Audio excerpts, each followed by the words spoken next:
Rich dad poor dad का lesson number 6 हमें सिखाएगा कि कम समय में डिसीजन कैसे लें और पैसे के लिए काम ना करें, सीखने के लिए काम करें और लाइफ में जल्दी ग्रो कैसे करें। चलिए शुरू करते हैं। अमीर बनना है तो कम समय में डिसीजन लेना सीखो। नमस्कार, मैं हूं अरविंद और रोबोट टी कियोसाकी के पुअर डैड ने उनसे कहा कि उन्हें अपने फ्रेंड माइक के डैड से पूछना चाहिए कि पैसे कैसे कमाए जाएं और सक्सेसफुल कैसे हुआ जाता है। तो रोबोट टी कियोसाकी और उनके फ्रेंड माइक ने डिसाइड किया कि वो अपने रिच डैड से ये बात ज़रूर पूछेंगे कि अमीर कैसे बना जाए, पैसे कैसे बनाए जाएं।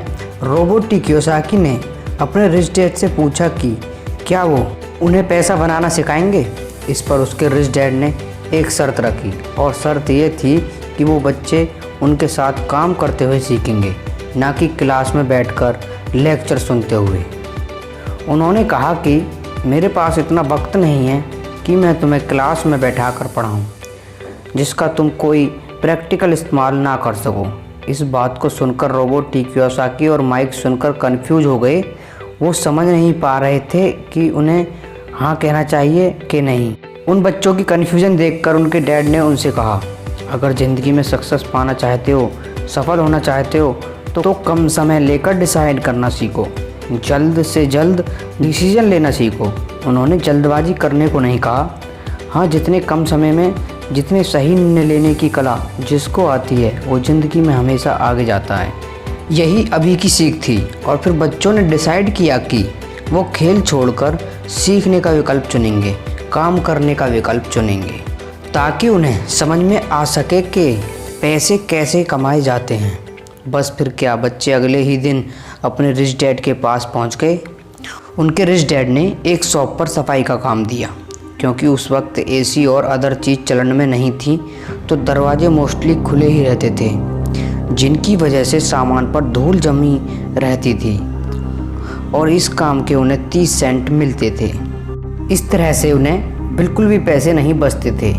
और एक उन्होंने माइक से कहा कि मैं बिल्कुल भी काम नहीं करूँगा, या तो वो मेरी तनख्वाह बढ़ाएं या फिर मैं काम छोड़ रहा हूँ। उसके बाद 9 साल के रोबोट कियोसाकी और उनका दोस्त माइक उनके रिच डैड से मिलने पहुँचे। रिच डैड के सामने बैठते ही माइक बुरी तरह से रो पड़े और उन्होंने कहा कि डैड, मैं आपके लिए काम करूँगा तो आप मुझे पैसा कमाना सिखाएंगे। अपनी तरफ से मैंने पूरी ईमानदारी से काम किया है, कड़ी मेहनत की है। इस काम के लिए मैंने अपने खेल तक की कुर्बानी दे दी। अब आप अपने वादे से मुकर रहे हैं। मुझे आपने कुछ भी नहीं सिखाया। लोग आपको लालची कहते हैं जो सिर्फ पैसा कमाना चाहता है, अपने साथ काम करने वाले का बिल्कुल भी ध्यान नहीं रखता। मैं एक छोटा सा बच्चा हूँ और आपकी मेरे साथ ऐसा वार्तालाप नहीं करना चाहिए था। रोबोट टी कियोसाकी के डैड ने कहा, पर मैं तो तुम्हें काम सिखा रहा हूँ। रोबोट कियोसाकी उस वक्त गुस्से में थे तो उन्होंने पूछा, नहीं, आप मुझे कुछ नहीं सिखा रहे हैं। बताइए आपने मुझे क्या सिखाया? कुछ भी नहीं। आपसे सीखने के लिए मैं बस चंद सिक्कों में काम करने के लिए तैयार हो गया और उसके बाद तो आपने मुझसे बात तक नहीं की। मैं आपकी शिकायत सरकार से करूँगा। हमारे देश में भी बाल श्रम कानून है, आप तो जानते ही हैं। मेरे पुअर डैड सरकार के लिए काम करते हैं। इस बात को सुनकर उनके रिच डैड ने कहा, शाबाश, अब तुम उन लोगों की तरह बोल रहे हो जो कभी मेरे लिए काम करते थे। या तो मैंने उन्हें नौकरी से निकाल दिया या उन्होंने खुद ही नौकरी छोड़ दी। रही बात तुम्हें सिखाने की कि कौन कहता है कि मैंने तुम्हें नहीं सिखाया। पिछले दिनों जितना तुमने काम किया ज़रा सोच कर देखो। क्या सिखाने का मतलब केवल भाषण देना या बातचीत करना ही होता है?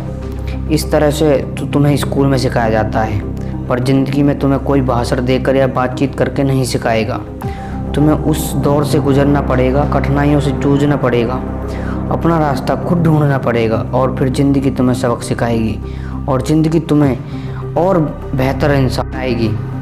सच्ची तो है, ज़िंदगी में तमाम मोड़ आते हैं, ऐसे मकाम आते हैं जिन पर हमें धक्का लगते हैं, ठोकरें लगती हैं। हम उस वक्त परेशान होते हैं कि हमारे साथ ऐसा क्यों हो रहा है, पर अगर ध्यान से देखा जाए तो ज़िंदगी हमें कह रही है कि जाग जाओ, मैं तुम्हें कुछ सिखाना चाहती हूँ। पर 9 साल के रोबोट टी कियोसाकी को ये बड़ी बड़ी बातें समझ नहीं आईं।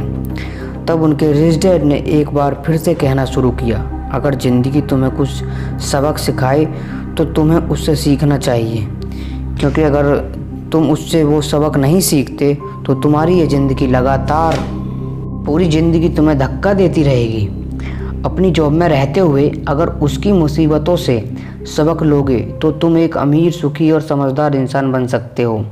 पर अगर तुम ये नहीं सीखते तो तुम ज़िंदगी भर अपनी सैलरी और अपने बॉस को कोसते रहोगे और हमेशा उम्मीद करते रहोगे कि कोई और आए, तुम्हारी सैलरी बढ़ाए और तुम्हें सुख दे, जो कि पॉसिबल नहीं है। अगर आपने रिच डैड पुअर डैड का लेसन नंबर 5 नहीं देखा है तो प्लीज़ आई बटन पर क्लिक करके लेसन नंबर 5 को ज़रूर देखें। वीडियो को लाइक करें, सब्सक्राइब करें और बेल आइकन पर प्रेस करें। Thank you.